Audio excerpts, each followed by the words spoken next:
तो नमस्ते मेरे प्यारे भाइयों और बहनों, कैसे हैं आप सब। तो आज की इस वीडियो में मैं बात करने वाला हूँ हेयर फॉल के बारे में। तो देखो, मेरे शब्दों पे ध्यान देना, बहुत ही इंपॉर्टेंट बात आपको बताने वाला हूँ। वीडियो को एंड तक देखना, और ऐसा इसलिए क्योंकि आज से 2 महीने पहले मेरे भी इतने ज़्यादा हेयर फॉल हो रहे थे कि मैंने अपने सारे बाल टकली कर दिए थे, मतलब टकला हो गया था, बिल्कुल बाल्ड हो गया था।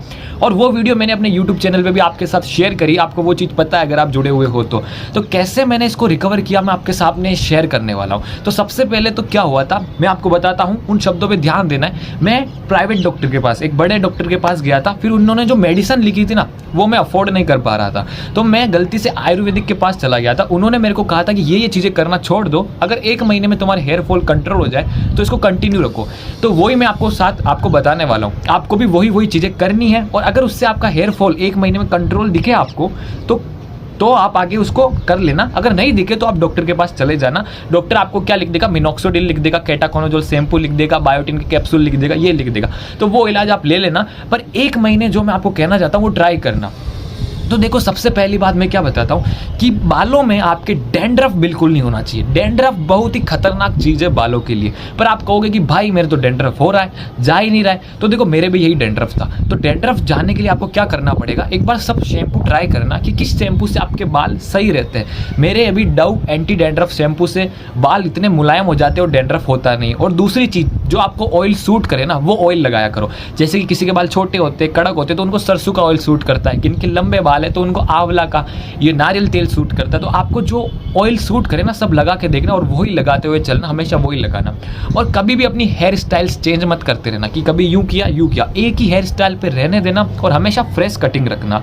और मैं बताऊं कि अगर आपके डैंड्रफ हो ना, तो ये मतलब नहीं कि आप टकले हो जाओ, बाल्ड हो जाओ। बाल्ड होने से आपका डैंड्रफ जाएगा नहीं जाएगा, जब बाल बड़े होंगे वापिस आ जाएगा। तो आपको क्या करना, अपने बाल लंबे रखने। उससे क्या होता है, टेस्टोस्टेरोन होता है, तो उससे वो टेस्टोस्टेरोन लेवल अच्छा रहता है, और बालों में क्या होती है, मजबूती आती है। तो आप बाल क्या, कभी कभी आप देखोगे जिन लड़कों के इतने लंबे बाल होते हैं ना, वो कभी टकली नहीं होते, उनके हेयर फॉल होता ही नहीं, इतने लंबे बाल होते हैं। तो आप क्या है, बालों को लंबे रखना, मतलब टकली बिल्कुल मत करना, ये मैं आपको कहना चाहता हूँ, ठीक है ना। और अगर आपको डैंड्रफ फिर भी नहीं जाता है तो आपको आयुर्वेदिक नुस्खा बताता हूँ, जो मेरे को किसी ने बताया था, आयुर्वेदिक इलाज, कि नीम खाओ, जितने हो सके नीम के पत्ते खाओ, नीम का पेस्ट बना के बालों पे लगाओ, अंडे बालों पे लगाओ, है ना। अंडे का आप यूट्यूब पे वीडियो देख लेना, कोई आयुर्वेदिक नुस्खा की, अंडे को कैसे लगाते वो लगाओ, ठीक है ना।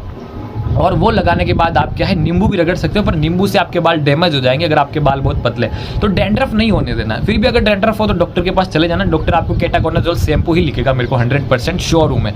तो वो भी आप लगा लेना, और उसको क्या है कि कम लगाना, कम यूज़ करना हफ्ते में, वो बहुत केमिकली रिएक्टिव होता है। तो ये करना है। और आप डैंड्रफ से कैसे बच सकते हो कि जब भी आप कहीं बाइक पर जा रहे हो, यहाँ जा रहे हो, तो रास्ते में क्या है, धूल उड़ती है, वो धूल हमारे बालों को क्या है, खराब करती है। तो आप हेलमेट लगा के जाए या टोपी लगा के जाए। कभी भी अपने बालों में बार बार ऐसे हाथ ना लगाए, और थोड़ी सी है ना एक्सरसाइज करें। मतलब इंटेंस एक्सरसाइज नहीं करनी कि आपने 100 पुशअप कर लिए, 100 पुलअप कर लिया, नहीं, हल्की सी एक्सरसाइज करनी, और योगा का मिक्सचर करना उसमें। और योगा ऐसा करना कि आपका सर नीचे आ जाए, आप हैंड स्टैंड कर लो या चक्रासन कर लो, है ना, थोड़े से ऊपर उठ जाओ, मतलब आपका हेड नीचे आना चाहिए, आपका जो ब्लड का फ्लो है ना आपके पूरे यहाँ तक जाना चाहिए। ये भी आपको एक्सरसाइज करनी है। और जंक फूड, ऑयली फूड, कचौरी समोसे बिल्कुल छोड़ देना, क्योंकि इनसे जो ऑयल होता है वो एक्सट्रैक्ट होकर यहाँ पे आ जाता है, और क्या करता है, हमारे बालों को चिकनाहट कर देता है, जिससे जो जड़ें होती है वो कमजोर हो जाती है। तो ऑयली फूड बिल्कुल छोड़ दो। मैंने ऑयली फूड, जंक फूड बिल्कुल छोड़ दिया, इससे मैं बहुत पतला हो गया हूँ, पर मेरे हेयर फॉल रुक चुका है। तो आपको ये करना है, हेल्दी खाना खाना, जितना हो सके उतना दूध पीना, आपको कहता हूँ मैं, दही खाना, घी खाना, हरा खाना, हरी सब्जियां खाना, पालक पनीर ये सब खाना, है ना। और इसको खाओ ना तो ऐसे मत खाना, मन नहीं है, यूं नहीं है, मन लगा के खाना, आपको अच्छा लगेगा, तभी ये काम करेंगे। और ये चीज़ है। और बालों पे बार हाथ नहीं लगाने, ये नहीं लगाने, और केमिकल की चीज़ें कम यूज़ करना। और आपको एक चीज़ बताऊँ, अगर आप ज़्यादा बार सफ़र करते हो तो शैम्पू 3 दिन में 1 बार लगा लेना, ज़्यादा नहीं लगाना। और अगर आप अंदर ही रहते हो ना तो हफ्ते में 1 बार ही शैम्पू लगाना। रोज़ शैम्पू लगाओगे बाल कमजोर हो जाएंगे, हफ्ते में 1 बार लगाना, और जो शैम्पू आपको शूट करे ना वही लगाना। और शैम्पू ज़्यादा नहीं लगाना, थोड़ा सा ही लगाना। और हमेशा ये ट्राई करो कि आपके बाल ऐसे उलझे हुए नहीं रहो। अगर आप हाथ यूँ लगाओ ना तो हाथ हो जाए, हाथ अच्छे से हो जाए, ये भी आप ट्राई करो। और हमेशा अच्छी सी कटिंग करो, मतलब बालों को सेट करा के रखो, यहाँ से सेट करा लिए, थोड़े कट करा लिए, क्योंकि बाल जितने कटते हैं ना आगे से उतने ही ज़्यादा बढ़ते हैं। तो ये सब मैंने किया था और मेरे को 1 महीने में फ़र्क मिला था, तो इसलिए मैं आपके साथ शेयर कर रहा हूँ। अगर आपको भी फ़र्क मिले तो आप 1 महीने तक ट्राई कर सकते हो, और ट्राई करने के बाद रुक जाए तो इसको आगे बढ़ा देना, और नहीं रुके तो जल्दी से डॉक्टर को दिखा लेना, क्योंकि हेयर ट्रांसप्लांट से तो सस्ता ही होगा। और कुछ और पूछना हो क्वेश्चन तो कमेंट बॉक्स में पूछ लेना। आपका बहुत बहुत धन्यवाद। आज की ये वीडियो यहीं पर समाप्त होती है, और बस आज के लिए इतना ही।